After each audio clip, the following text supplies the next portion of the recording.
All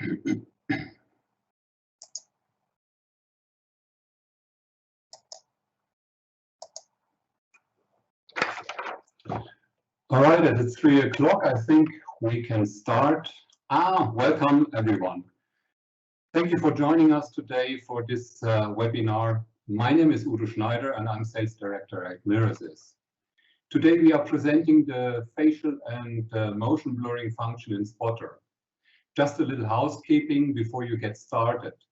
If you have any questions during this presentation, please type them into the question box in your Teams control panel.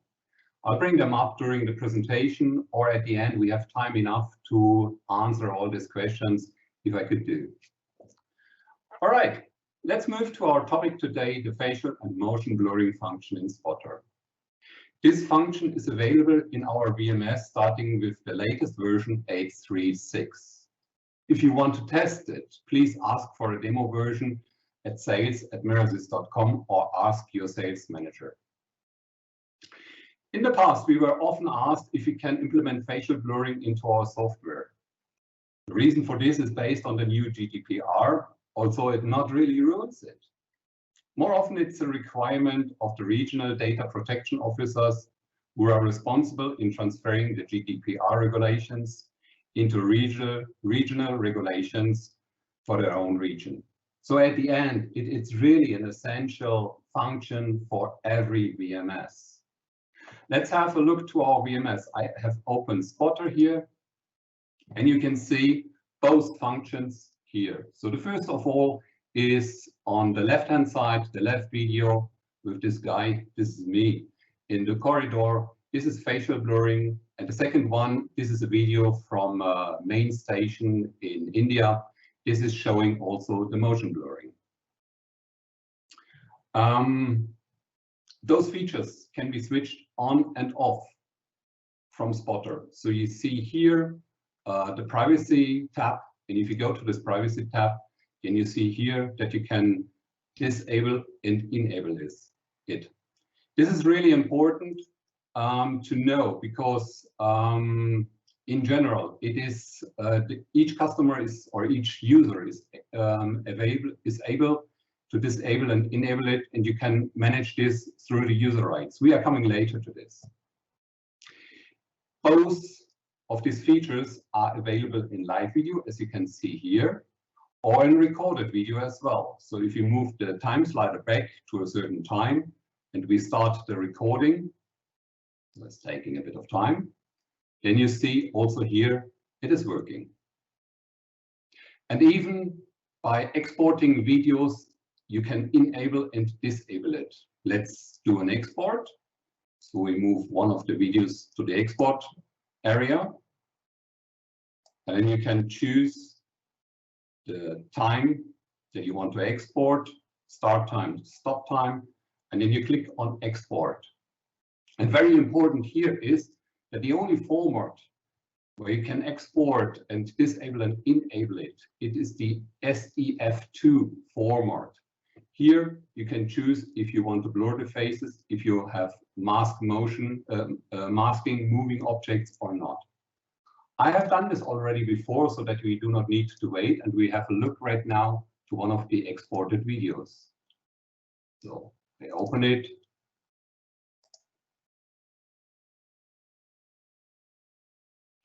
It's taking a while.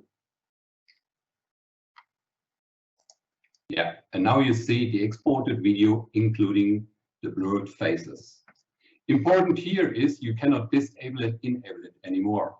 So that's very important for the data protection. Okay, let's close it. I also want to show you how simple it is to configure. So let's go to the System Manager. The facial blurring and motion blurring function is implemented into the camera's configuration. So we move to the camera tab, and we see here we are selecting, for example, this floor. This is exactly the video that we have seen before. And we go then here to the privacy tab. So this is the same tab where you configure the privacy masks. And here below the privacy masks, you see that you can disable and enable blurring faces or blurring moving objects.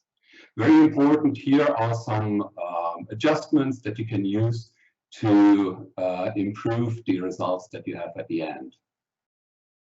So it's very simple, and it can be used for every camera. How to configure customers, the user rights. Let's go to one user group. Let's take the administration group here.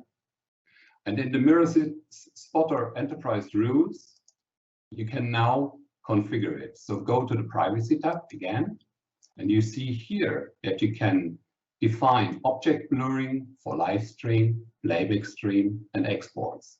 And for each stream, you can define if the object blurring should be always on or off, or if the customer or the user can choose what he wants to do, what he wants to see. So there are a lot of adjustments that you can do. Okay, let's close it again and go back to Spotter. Okay, I think it's absolutely fair. We close this here as well, that we can see the live videos again. Yeah, I think it's absolutely fair that we are also talking about the limitations. It is very simple. Facial blurring or object blurring requires a certain number of pixels to identify a face or a moving object. So if a face, for example, is too far away and the resolution is not good enough, then also facial blurring cannot blur this face. It cannot be identified. But honestly, if you drop down into the picture by doing it manually, you also cannot identify the face. And it is also based on motion. That means you can see, for example, here that those people are not moving. So then they cannot be blurred because they are not identified as moving objects. So we need to be clear in that. And honestly, these are the common issues that every solution has. So it has its limitation. Okay, let's talk about the advantages. So all in all, with all these adjustments that you can do with the configuration of the user rights, it gives you really the flexibility to handle different users with different rights. If you have two-way authentication, if you have two-password authentication, or whatever, you can configure it as you have to have it. And it gives you really the flexibility to follow up the rules of your local or regional data protection officer. You have seen it is really simple to use and to configure. And at the end, you can use it with every camera. One of the major questions is, okay, what does it cost? I need to say, as a sales guy, nothing. Honestly, it is contained in every enterprise license.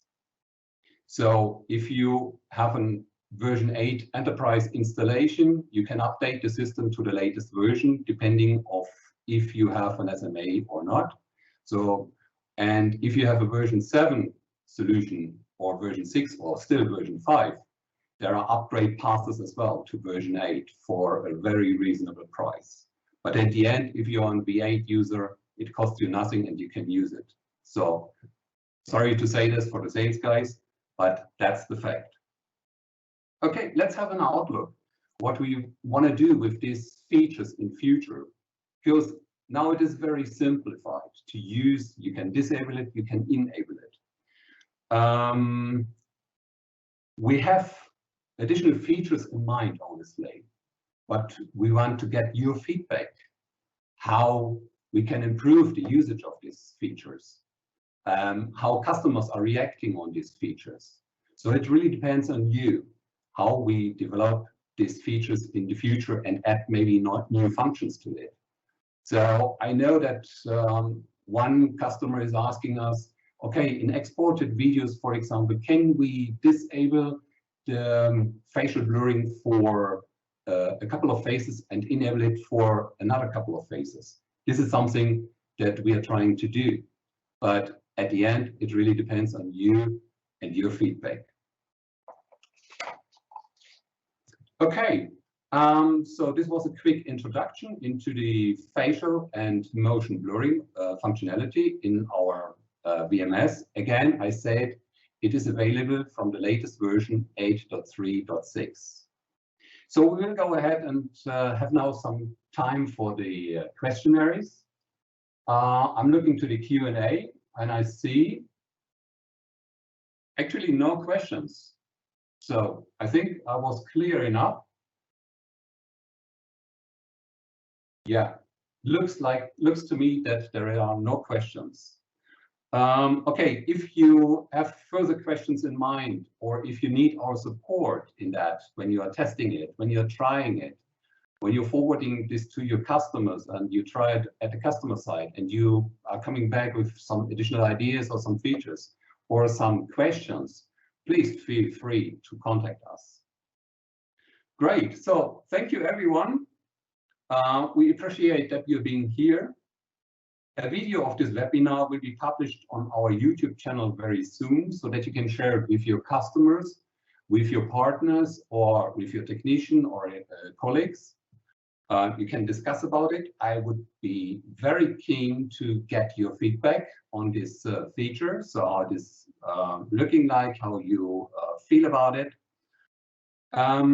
We will have a next 15 minutes webinar very soon. So please have a look to our website, have a look to LinkedIn or to YouTube. So we will announce this next week, the new date. So I think this will be in 14 days time or so.